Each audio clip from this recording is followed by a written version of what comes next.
Ngayong pasukan, mabuti pong pabaunan ng mga chikiting ng mga panangga sa ulan para sa kanilang kalusugan. Ang mga gamit pang eskwela nila dapat ding ingatang hindi mabasa para wag pong masira.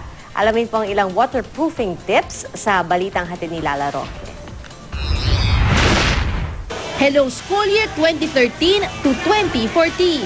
At kasabay nga ng pasukan ang pagsisimula rin ng tag-ulan.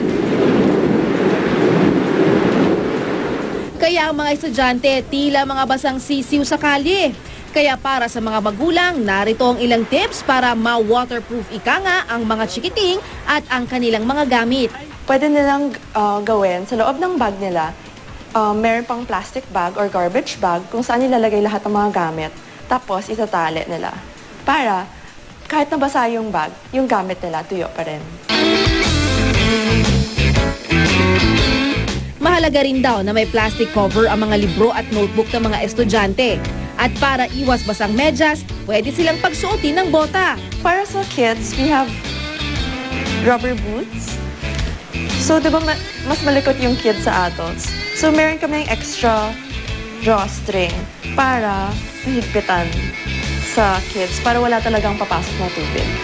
Para sa mga fashionista, huwag daw mag-alala na magiging baduy ang pagsusuot ng bota dahil marami na ring pagpipili ang disenyo. May origami design, bulaklakin, stripes at Benta to, puppy love, para sa mga dog lovers. Saka syempre, black and white din siya, so madaling bagayan. yun nga lang dahil customized designs mas mahal. Aabot mula 1,250 hanggang 4,000 pesos ang mga boots na ito.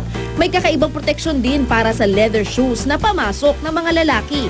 Meron kaming mga rain sleeves for you. So ito na yung minimum coverage. Ang tawag dito, Stormtrooper. So, matatakpan niya talaga yung buong sapatos niyo. Hindi rin pwedeng mawala sa bag ang mga kapote o rain gear. Maraming cute designs na pwedeng pagpilian ang mga chikiting.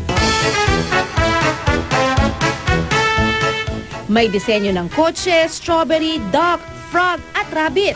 Nagkakahalaga ang mga ito ng 450 hanggang 650 pesos. Sa mga hindi na bata, patok naman ang plain colors ng kapote na mabibili mula 199 hanggang 279 pesos. Meron tayong tinatawag na poncho, yung pang itaas lang siya, pero buo siya hanggang above the knee. Meron naman tayong two-piece, di ba yung parang pants at saka tops. Pareho rin siya. Tapos iba't ibang color din, meron tayong transparent, meron tayong yellow, meron din tayong blue. There were times meron din tayong green.